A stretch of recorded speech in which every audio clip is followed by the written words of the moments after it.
Hey everybody, welcome back. Review a Day, episode number 170. I'm Leland Brungart, and thank you guys for joining me. I saw a couple films in the last week that I didn't have huge responses to, so I'll just mention those quickly before I review Jennifer's Body. I saw Sorority Row with Audrina Patridge from The Hills and Rumer Willis. Stay clear of this film. If you want a really bad movie to laugh at with your friends, wait till it's on demand. I also saw Whiteout with Kate Beckinsale, and I was kind of excited about it. I was a big fan of the Greg Rucka graphic novel it was based on. The film was pretty bland and homogenized, really not much to it. Thought if everything in the movie was as interesting as its Arctic setting, I think I would have enjoyed it a lot more. Some really predictable twists, but maybe check that one out on HBO on demand when it comes out. You know, it's a solid 2.5, 2.9. Just not something I would recommend shilling out $9 for or something like that. The film I'm reviewing for you guys today, though, is Jennifer's Body, and this is the newest film from director Karen Kusama, who directed Girl Fight. She also directed the Aeon Flux movie with Charlize Theron. This movie, most notably, though, you probably might know, might not know. This film is written by Diablo Cody, Oscar-winning screenwriter of Juno fame. This movie stars Megan Fox, Amanda Seyfried, Johnny Simmons, Adam Brody. J.K. Simmons has a small role as the one-handed high school principal in this film. This movie is about Amanda Seyfried and Megan Fox. They're best friends, and Megan Fox, for one reason or another, ends up becoming a succubus and kind of killing people inside of her high school. Amanda Seyfried is the only one who knows the truth, and she's going to try to take her down.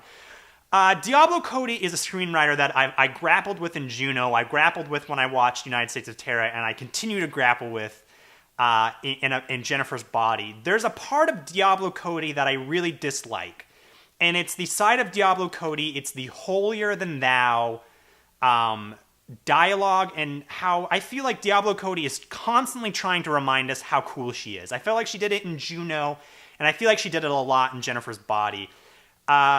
And I think it works a little bit better in a film like Jennifer's Body because it's kind of a campy B horror film, and I think it works.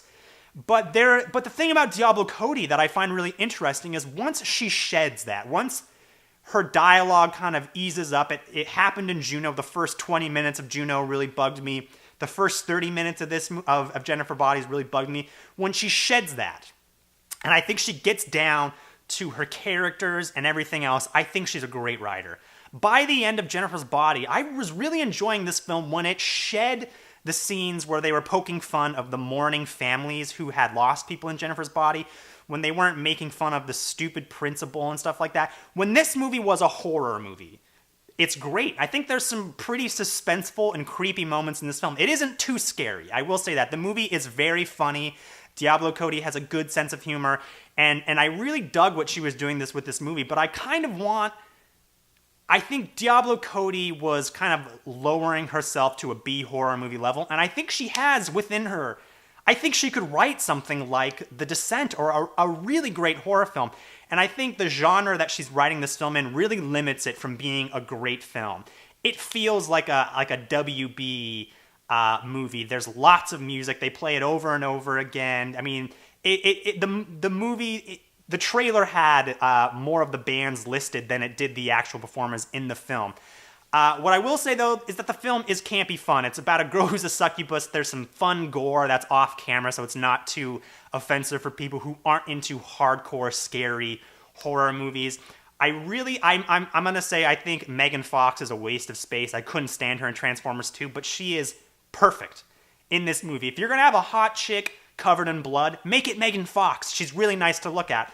I also thought Amanda Seyfried just continues to be one of my favorite young actors. I think she gives a really terrific performance in this film.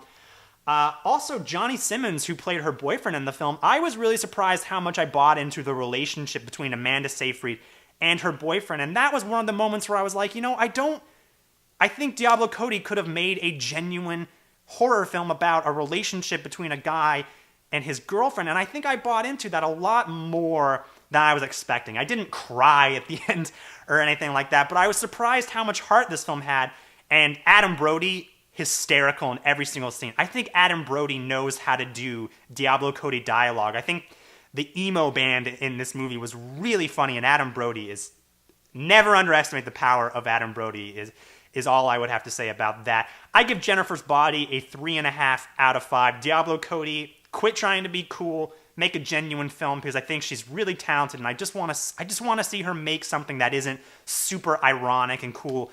And but definitely give Jennifer's Body a gander if you're at all interested. By the way, Amanda Seyfried and Megan Fox do make out. It rivals the Cruel Intentions kiss with Sarah Michelle Gellar and Selma Blair. If you guys like this review, make sure to head over to nitpicket.com. We got a new podcast out. I'll see you guys next time.